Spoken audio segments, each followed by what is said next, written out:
ফ্যাসিবাদী শাসন ব্যবস্থা টিকেই থাকে সংবাদ মাধ্যমের দেওয়া তথাকথিত পবিত্র সিলমোহরের ওপর। ফ্যাসিস্ট যখন কোনো অন্যায় করে, সংবাদ মাধ্যম তখন শব্দচয়ন আর বিশেষ বয়ান দিয়ে সে অপরাধকে প্রয়োজনীয় সংস্কার হিসেবে জনসমক্ষে জায়েজ করে। 23শে মার্চ 2011 ঝালকাঠির এক নিভৃত জনপদে 16 বছরের কিশোর লিমনের আকাশটা মুহূর্তেই ভেঙে চুরমার হয়ে গিয়েছিল। নিজে গরু আনতে যাওয়া সেই লিমনের হাঁটুতে যখন তপ্ত বন্দুকের নল ঠেকিয়ে ট্রিগার চাপা হলো, তার সেই বুক ফাটা আর্তনাদকে আমাদের সংবাদ মাধ্যমের কানে পৌঁছেছিল? না, পৌঁছায়নি। বরং পরদিন 24শে মার্চ আমাদের বিবেকহীন সংবাদ মাধ্যমগুলো সেই টাটকা রক্তের ওপর কালির প্রলেপ ছাপিয়ে ঘাতকের বলা পুলিশ ছাপালো শীর্ষ সন্ত্রাসী সহযোগী বন্দুকযুদ্ধে আহত। কিন্তু পরবর্তীতে জাতীয় মানবাধিকার আইন ও আদালত তাকে সম্পূর্ণ নির্দোষ ঘোষণা করলেও ততক্ষণে অনেক দেরি হয়ে গিয়েছিল। সংবাদ মাধ্যম তার কপালে যে সন্ত্রাসী তকমা এঁকেছিল, যে কলঙ্ক দিয়েছিল, তা কি কোনো রায় মুছতে পেরেছে? তারা কি পারবে লিমনের সেই কাটা পা আর হারিয়ে যাওয়া শৈশব ফিরিয়ে দিতে?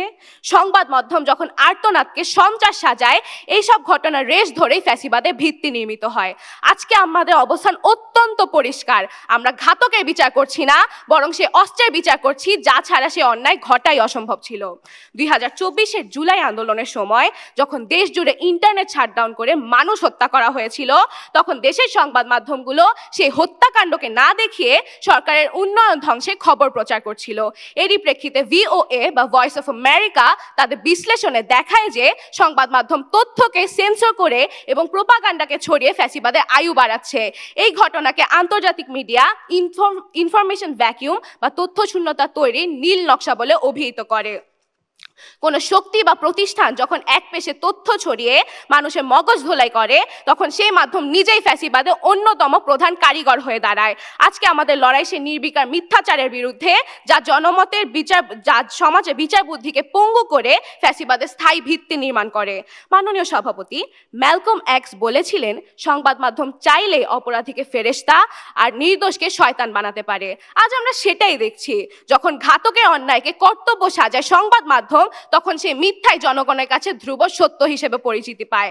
আজকে দ্বিতীয় বক্তা হিসেবে আমি তথ্য ও যুক্তির নিরিখে এটি প্রমাণ করব যে সংবাদ মাধ্যম কেবল খবরের বাহক নয়, বরং এটি ফ্যাসিবাদের সেই সুনিপন কারিগর যা জনমানসে একমাত্রিক তথ্য প্রেরণ করে ফ্যাসিবাদের স্থায়ী ভিত্তি নির্মাণ করে।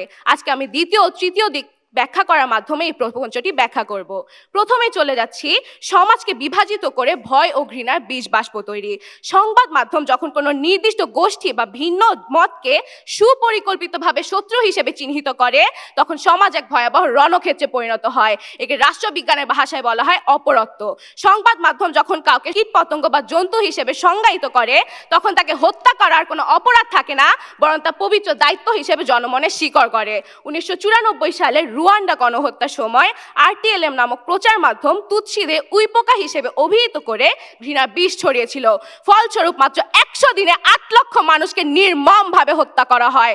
সংবাদ মাধ্যম যদি এই মনস্তাত্ত্বিক ঘৃণা না ছড়াতো, তবে জনগণ তার প্রতিবেশীর উপর অস্ত্র তুলতেই পারত না। দ্বিতীয়ত, ভিন্ন মত দমনে অনৈতিক কর্মকাণ্ডকে নৈতিক বৈধতা প্রদান। ফ্যাসিবাদী শাসন ব্যবস্থা টিকেই থাকে সংবাদ মাধ্যমের দেওয়া তথাকথিত পবিত্র সিলমোহরের ওপর। ফ্যাসিস্ট যখন কোনো অন্যায় করে, সংবাদ মাধ্যম তখন শব্দচয়ন আর বিশেষ বয়ান দিয়ে সে অপরাধকে প্রয়োজনীয় সংস্কার হিসেবে জনসমক্ষে জায়েজ করে। যেমনটা আমরা 2011 সালে লিবিয়া সংকটের সময় দেখতে পাই। মাননীয় সভাপতি তথ্য বিকৃতির প্রহসন দেখুন। বেনজিরের সম্পদ অথবা মতিউর রহমানের ছাগল কাণ্ডের হাজার টাকার দুর্নীতি হজম করতে সংবাদ মাধ্যম আমাদের গিলিয়েছিল রাসেল ভাইপারের আতঙ্ক। বাজেট আর দ্রব্যমূল্যে হাহাকার ঢাকতে যখন সাপ নিয়ে সাজানো ড্রামা মঞ্চস্থ হয়, তখনই বুঝবেন সংবাদ মাধ্যম খবর প্রচার করে না, বরং ফ্যাসিবাদের প্রয়োজনে স্ক্রিপ্ট লেখে।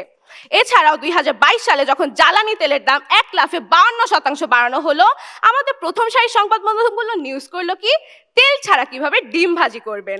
ভাবুন একবার, তারা দ্রব্যমূল্য ঊর্ধ্বগতি নিয়ে প্রশ্ন না তুলে বরং জনগণকে শেখালো কিভাবে না খেয়ে থাকতে হয়। এটি কি ফ্যাসিবাদের সামাজিক ভিত্তি নয়? প্রতিপক্ষ কি এর দায় এড়াতে পারবেন? সবশেষে আমাদের সংবাদ মাধ্যমের গুণের কথা কি বা বলবো। তারা এতটাই দক্ষ যে টাইটানিক জাহাজ যখন ডুবছিল, তারা তখন সেখানে থাকলে আজকে হেডলাইন করত সাঁতার কাটতে ভালোবাসা কিছু শৌখিন মানুষের সমুদ্র বিলাস। মাননীয় সভাপতি, সরকার ও আজ সংবাদ মাধ্যমকে ব্যবহার করছে, কারণ সংবাদ মাধ্যম নিজেও তা জানে যে সংবাদ মাধ্যম বৃহৎ পরিসরে মানুষকে জানানো বা সামাজিক ভিত্তি গড়ে তোলা সম্ভব। আজকে এক চিলতে কবিতার ছন্দে বলতে চাই, ঘাতকের অপেক্ষায় প্রহর গুনছে দেশ, সংবাদ মাধ্যমের কলমে সব এখন বেশ। ধন্যবাদ মাননীয় সভাপতি, ধন্যবাদ সবাইকে।